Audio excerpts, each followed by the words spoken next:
Biolistrik adalah energi yang dimiliki setiap manusia yang bersumber dari ATP, di mana ATP ini dihasilkan oleh salah satu energi yang bernama mitokondria melalui proses respirasi sel.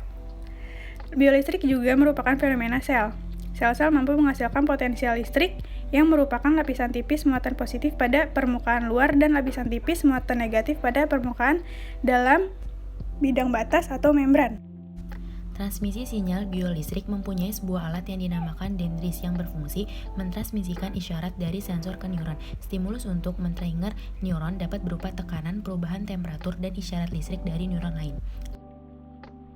Berikut ada manfaat dari biolistrik. Yang pertama, sistem syaraf dan neuron. Sistem syaraf dibagi menjadi dua bagian, yaitu sistem syaraf pusat dan otonom.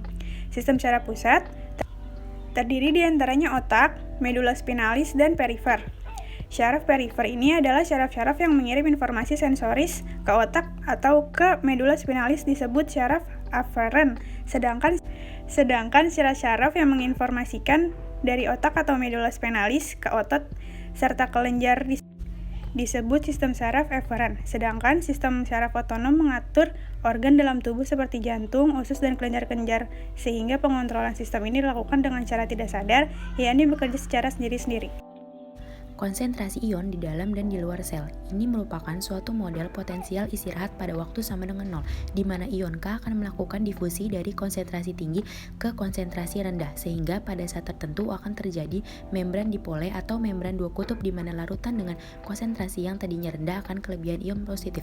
Kebalikan dengan larutan yang konsentrasi tinggi akan mengalami kekurangan ion sehingga menjadi lebih negatif. 3. Kelistrikan saraf. Dalam bidang neurotami akan dibicarakan kecepatan impuls serat saraf. Serat saraf yang berdiameter yang besar mempunyai kemampuan menghantarkan impuls lebih cepat daripada serat saraf yang mempunyai diameter yang kecil.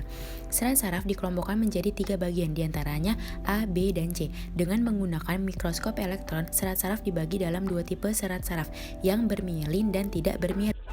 4. Perambatan potensial aksi. Potensial aksi dapat terjadi apabila suatu daerah membran syaraf atau otot terdapat rangsangan mencapai bilangan ambang.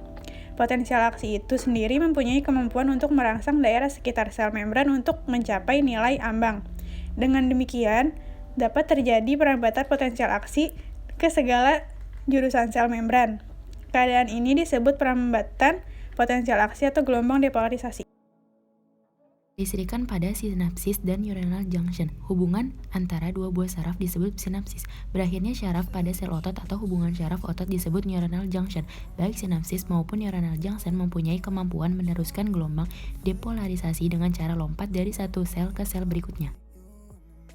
6. Kelistrikan otot jantung. Sel membran otot jantung sangat berbeda dengan syaraf-syaraf dan otot bergaris. Pada syaraf maupun otot bergaris, dalam keadaan potensial membran istirahat dilakukan rangsangan, maka ion-ion Na+ akan masuk ke dalam sel dan setelah mencapai nilai ambang akan timbul depolarisasi, sedangkan pada sel-sel otot jantung, ion Na+ mudah terjadi kebocoran sehingga terjadi repolarisasi komplit. Ion Na+ perlahan-lahan akan masuk kembali ke dalam sel dengan akibat terjadi gejala depolarisasi secara spontan, sampai mencapai nilai ambang dan terjadi potensial aksi akan memerlukan rangsangan dari luar. 7. Elektroda. Untuk mengukur potensial aksi secara baik dipergunakan elektroda. Kegunaan dari elektroda untuk memindahkan transisi ion ke penyalur elektron. Bahan yang dipakai sebagai elektropoda adalah perak dan tembaga. Apabila sebuah elektroda tembaga dan sebuah elektroda perak dicelupkan ke dalam larutan, misalnya larutan elektrolit seimbang cairan badan atau tubuh, maka akan terjadi perbedaan potensial antara kedua elektroda itu. Perbedaan potensial ini kira-kira sama dengan perbedaan potensial antara kedua elektroda itu. Perbedaan potensial ini kira-kira sama dengan perbedaan antara potensial kontak kedua logam tersebut disebut potensial offset elektroda. Berikut adalah cara kerja biolistrik pada tubuh kita. Apa itu sel saraf atau neuron? Kita semua tahu bahwa sel saraf yang mengantarkan impuls pada tubuh kita.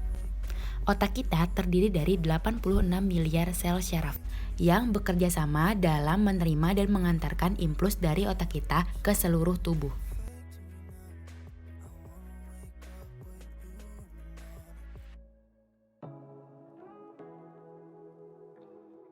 Kita mulai dari struktur yang pertama, yaitu akson.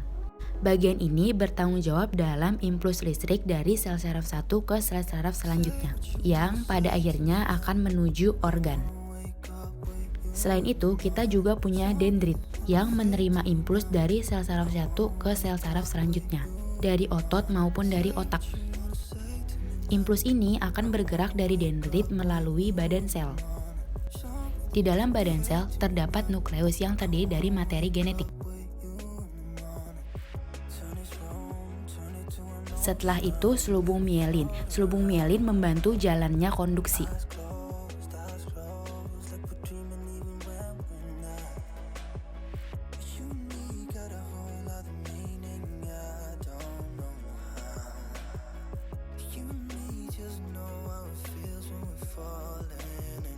Bagaimana cara otak kita merespon jari kita yang sedang bergerak?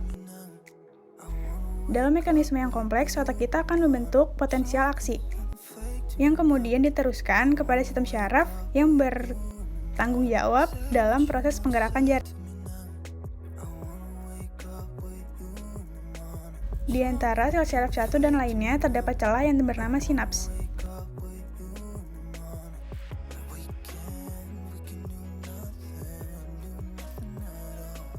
Setelah itu ada neuron transmitter.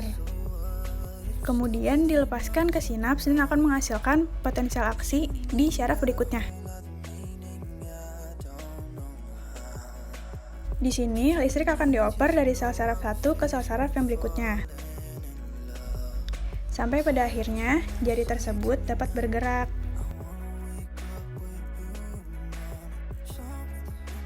Sekian video dari kami, kurang lebihnya mohon maaf. Wassalamualaikum warahmatullahi wabarakatuh.